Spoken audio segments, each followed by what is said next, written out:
ഈ ആൻഡ്രൂസ് ഇപ്പോൾ എവിടെയുണ്ടെന്ന് അറിയാമോ? നിങ്ങളെന്താ ഒരുമാതിരി കള്ളന്മാരെ ചോദ്യം ചെയ്യുന്ന പോലെ?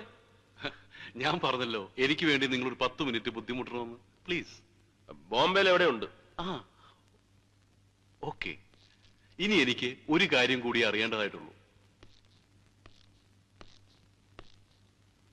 ഒരേ ഒരു കാര്യം. ആ പെട്ടി ഇപ്പൊ എവിടെയുണ്ട്? പെട്ടിയാ? ഏത് പെട്ടി? തെളിച്ചു പറയാം.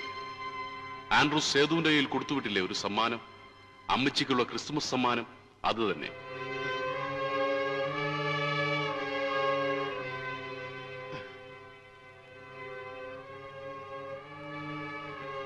അതിപ്പം എവിടെയുണ്ട്?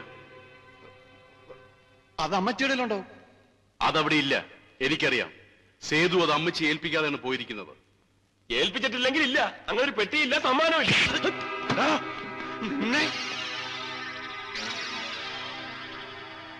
ആ പെട്ടി ഇപ്പൊ എവിടെയുണ്ട്? അങ്ങനെ ഒരു പെട്ടി ഇല്ലെന്ന് പറഞ്ഞില്ലേ? അടിക്കാനുള്ള കാര്യം പറയണ പുല്ലേ. ഏത് പെട്ടി? എന്ത് പെട്ടി? എന്റെ പപ്പയെ പെരുവഴിയിലിട്ട് പട്ടിയെ കൊല്ലണ പോലെ കൊന്നിട്ട അവന്മാർ അതും കൊണ്ട് ഇങ്ങോട്ട് പോകുന്നത്. അതിപ്പോ എവിടെയുണ്ടെന്ന് എനിക്കറിയണം. ആരെ ഏൽപ്പിച്ചിരിക്കുന്നു എനിക്കറിയണം. പറയണ പട്ടി. എന്റെ ദൈവമേ, ഞങ്ങളെ തല്ലിയിട്ട് ഒരു കാര്യമില്ല ഹോനായി. ഞങ്ങൾക്ക് ഇതൊന്നും അറിഞ്ഞുകൂടാ. നിങ്ങൾക്കറിയാം, ഈ നാട്ടിൽ സേതുവിനെ കുറിച്ച് അറിയാവുന്നവർ നിങ്ങൾ മാത്രമേ ഉള്ളൂ. കഴിഞ്ഞ 8 മാസക്കാലം ഞാൻ അറിഞ്ഞത് മുഴുവൻ ഇതിനാ. അവനുമായി ബന്ധമുള്ള ഒരുത്തനെ കൈ കിട്ടാൻ. ഇനി ആ പെട്ടി തിരിച്ചു തരാതെ നീയൊന്നും ജീവനോടെ ഇവിടുന്ന് പോവില്ല. ഇനി പറയും, അതിപ്പോ എവിടെയുണ്ട്? സത്യം പറ, ആ പെട്ടി ഇപ്പോൾ ആരുടെ കയ്യിലുണ്ട്? തോമസ് കുട്ടി, വിട്ടോടാ!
ഞങ്ങൾക്കൊന്നും അറിഞ്ഞുകൂടായേ.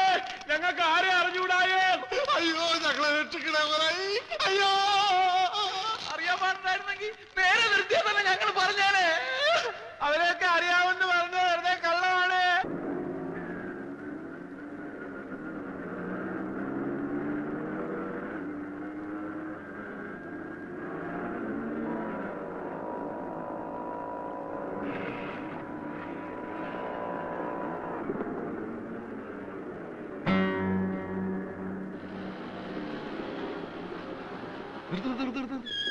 അണ്ണാ, അവള് അവന്മാരാളാ.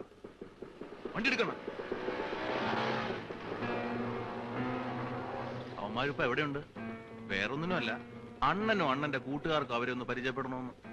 സാരമില്ല, എവിടെ ഉണ്ടെങ്കിലും ഞങ്ങൾ തപ്പിയെടുത്തോളാം. പോട്ടെ, വരട്ടെ മോളെ.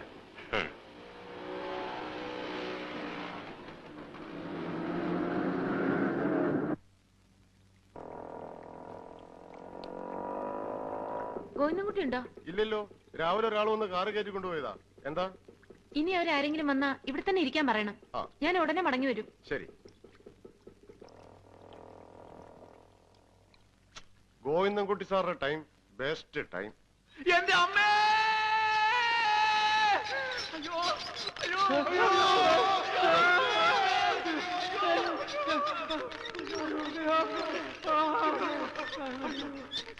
അയ്യോ,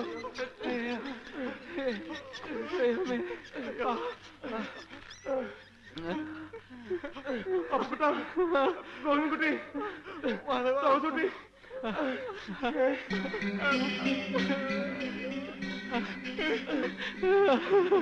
ആരെങ്കിലും വരുന്നതിന് മുമ്പ് നമുക്ക് ഇവിടുന്ന് വേഗം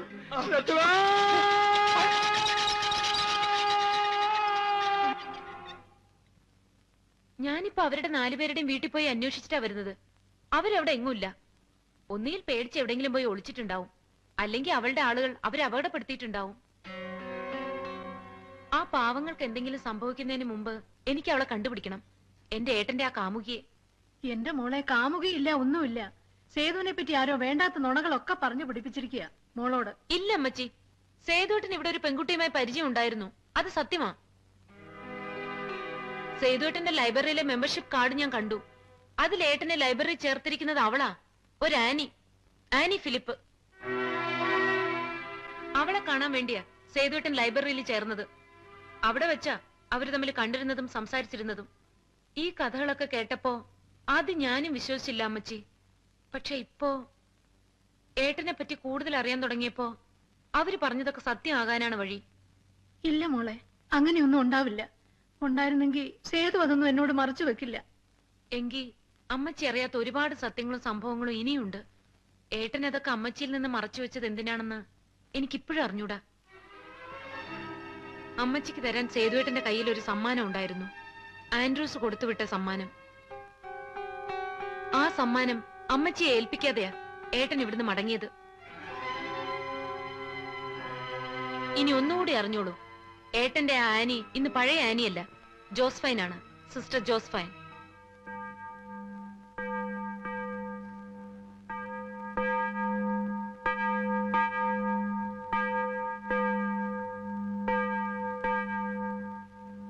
എക്സ്ക്യൂസ് മീ, എനിക്ക് സിസ്റ്റർ ജോസ്ഫൈൻ ഒന്ന് കാണണമായിരുന്നു. ഇപ്പൊ പ്രാർത്ഥനാ സമയമാണല്ലോ. എന്നാ ഞാൻ വെയിറ്റ് ചെയ്യാം. ശരിയെങ്കിൽ അകത്തേക്ക് ഇരുന്നോളൂ.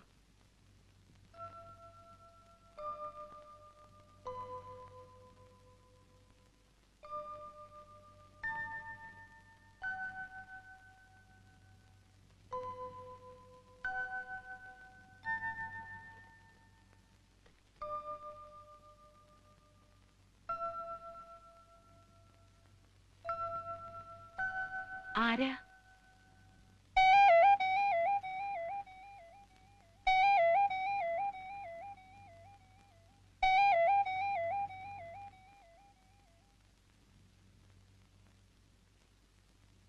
കുട്ടിക്ക് എന്നെ തന്നെയാണോ കാണേണ്ടത്? ഞാനാ സിസ്റ്റർ ജോസ്ഫൈൻ. എന്താ കാര്യം? എനിക്ക് കാണേണ്ടതും സംസാരിക്കേണ്ടതും സിസ്റ്റർ ജോസ്ഫൈനോടല്ല, ആനിയോട്, ആനി ഫിലിപ്പിനോട്. നിൽക്കൂ. 1 വർഷം മുമ്പ് ഈ ആനി ഫിലിപ്പിനെ ജീവന തുല്യം സ്നേഹിച്ചിരുന്ന ഒരു ചെറുപ്പക്കാരനുണ്ടായിരുന്നു, ഒരു സേതുമാധവൻ. ഞാനാ സേതുമാധവന്റെ സിസ്റ്ററാ, പേര് മായ. ചെയ്തുപോയ തെറ്റിനുള്ള പ്രായശ്ചിത്തമാണോ ഈ സന്യാസം? ഇനിയിപ്പോ ഇവിടെയല്ല, എവിടെ പോയി ഒളിച്ചാലും ശരി, എത്ര പുണ്യം ചെയ്താലും ശരി, നിങ്ങളുടെ മനസ്സിന് ഒരിക്കലും സമാധാനം കിട്ടാൻ പോണില്ല. അത്രയ്ക്ക് ദ്രോഹമാ നിങ്ങൾ എന്റെ ഏട്ടനോട് ചെയ്തത്. എന്റെ സേതുവേട്ടൻ ആത്മഹത്യ ചെയ്തത് നിങ്ങൾ കാരണമാ, നിങ്ങൾ മാത്രമാ അതിന് ഉത്തരവാദി. മായയോട് ഈ അസംബന്ധമൊക്കെ ആരാ പറഞ്ഞത്? ആരായാലും എന്താ, ഇനിയിപ്പൊ നിങ്ങളെ കൊണ്ടൊക്കെ പറയിപ്പിക്കണമെന്നും സമ്മതിപ്പിക്കണമെന്നും ഒന്നും എനിക്കില്ല. പറഞ്ഞോളൂ. ഏട്ടനെ അറിയില്ലെന്നും പരിചയമില്ലെന്നും കണ്ടിട്ടില്ലെന്നും ഒക്കെ പറഞ്ഞോളൂ. അല്ല, പരിചയമുണ്ട്, വളരെ അടുത്ത പരിചയം. സേതു ഈ നാട്ടിൽ വന്ന അന്ന് മുതൽ മടങ്ങി പോകുന്നത് വരെ ഒരു ദിവസം പോലും മുടങ്ങാതെ എന്നെ വന്ന് കാണുമായിരുന്നു, സംസാരിക്കുമായിരുന്നു. ഒരു സ്ത്രീയും പുരുഷനും തമ്മിലുള്ള പരിചയത്തിനും ബന്ധത്തിനും പ്രേമം എന്ന പേര് മാത്രമേ കുട്ടിക്കറിയൂ. ഇനി കുട്ടിയുടെ ഏട്ടനെ പറ്റി എന്താ കരുതിയിരിക്കുന്നത്? ഏതെങ്കിലും ഒരു പെണ്ണിനു വേണ്ടി ജീവിതം അവസാനിപ്പിക്കുന്ന ഒരു വിഡ്ഢിയാണെന്നോ? സേതു ഒരിക്കലും ആത്മഹത്യ ചെയ്യില്ല. സേതു ആത്മഹത്യ ചെയ്തതുമല്ല. പിന്നെ അതിനു മുൻപ് ഇതൊക്കെ കുട്ടിയോട് ആരാ പറഞ്ഞതെന്ന് എനിക്കറിയണം. സേതുവേട്ടന്റെ ഇവിടെയുള്ള കൂട്ടുകാര്. കൂട്ടുകാരോ? അങ്ങനെ ഒരു കൂട്ടുകാരും സേതുവിന് ഇവിടില്ല. സേതുവിന് ഈ നാട്ടിലുണ്ടായിരുന്ന ഒരേ ഒരു കൂട്ടുകാരൻ ആൻഡ്രൂസ് ആണ്. ആ ആൻഡ്രൂസ് ഇനി മടങ്ങി വരില്ല എന്ന് കുട്ടിക്കറിയാമോ? പാവം അമ്മച്ചി ഇന്നും ആൻഡ്രൂസിന് വേണ്ടി കാത്തിരിക്കുക. ആ മകന്റെ സമ്പാദ്യങ്ങളും കെട്ടിപ്പറക്കി മരണം അറിയിക്കാൻ വന്നു കയറിയതാണ് സേതു ഇവിടെ. അത് അമ്മച്ചിയോട് പറയാനുള്ള ശക്തി ഇല്ലാതിരുന്നത് കൊണ്ടാ സേതു എന്നെ തേടി വന്നത്. ആൻഡ്രൂസിന്റെ എല്ലാം എല്ലാമായിരുന്നു ഈ ആനി ഫിലിപ്പിനെ കാണാൻ വന്നത്. എനിക്കും അത് അമ്മച്ചിയോട് പറയാനുള്ള ധൈര്യമില്ലായിരുന്നു. അതുകൊണ്ടാ ഞങ്ങൾ അതൊക്കെ മറച്ചതും ഒളിച്ചതും. അല്ലാതെ മായ വിചാരിക്കുന്നത് പോലെ സേതു എന്നെ പ്രേമിക്കാനല്ല ഇവിടെ വന്നത്. എന്നെ കിട്ടാഞ്ഞിട്ടല്ല സേതു മരിച്ചത്. സേതുവിനെ അവര് കൊന്നതാണ്. ആൻഡ്രൂസിനെ കൊന്നതുപോലെ സേതുവിനെ അവര് കൊന്നു. ആരാ സേതുവേട്ടനെ ആൻഡ്രൂസിനെ കൊന്നത്? ഒരു ഹോനായി, ബോംബെയിൽ എവിടെയുള്ള ഒരു ജോൺ ഹോനായി.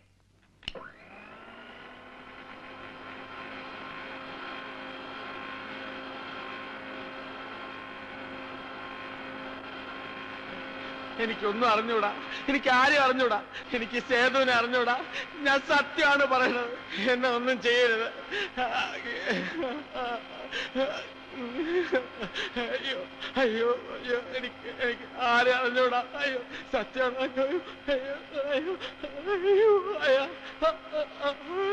അയ്യോ അയ്യോ.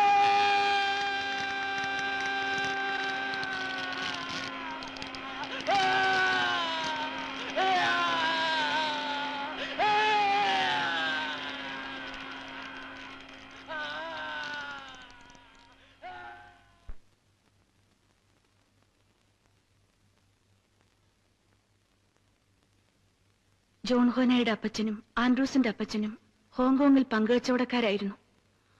ഒടുവിൽ ഹോങ്കോങ്ങിൽ നിന്നും മടങ്ങുമ്പോ കച്ചവടത്തിന്റെ കണക്ക് തീർത്ത കൂട്ടത്തിൽ ആൻഡ്രൂസിന്റെ അപ്പച്ചന്റെ കഥയും തീർത്തിട്ടാ ഹോനായി ബോംബെയിലേക്ക് വന്നത്.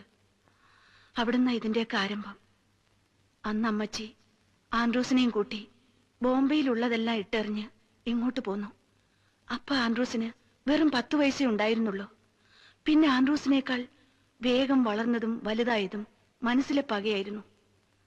വളർന്നപ്പോ പകരം ചോദിക്കാനും എല്ലാം തിരിച്ചു മേടിക്കാനും ആൻഡ്രൂസ് ബോംബെക്ക് വണ്ടി കയറി. പിന്നെ 4 വർഷം, നീണ്ട 4 വർഷം കൊണ്ടാ ആൻഡ്രൂസ് പീറ്റർ ഹോനായിക്ക് വേണ്ടിയുള്ള കരുക്കൾ നീക്കിയത്.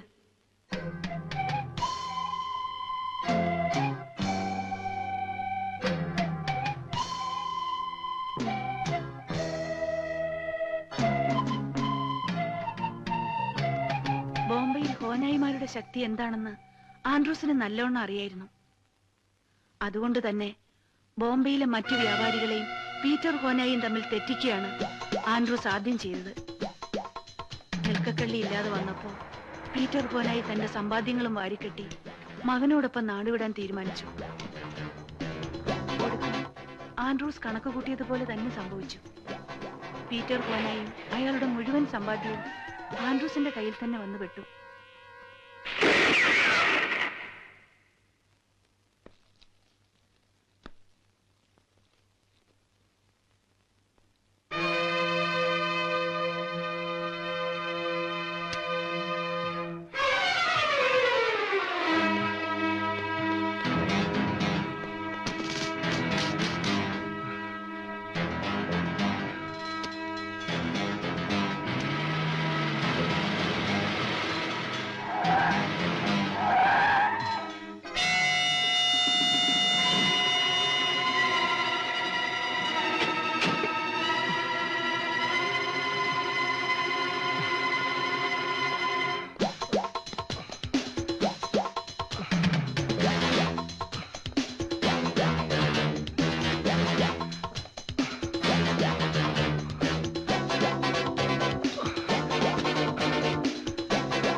चलो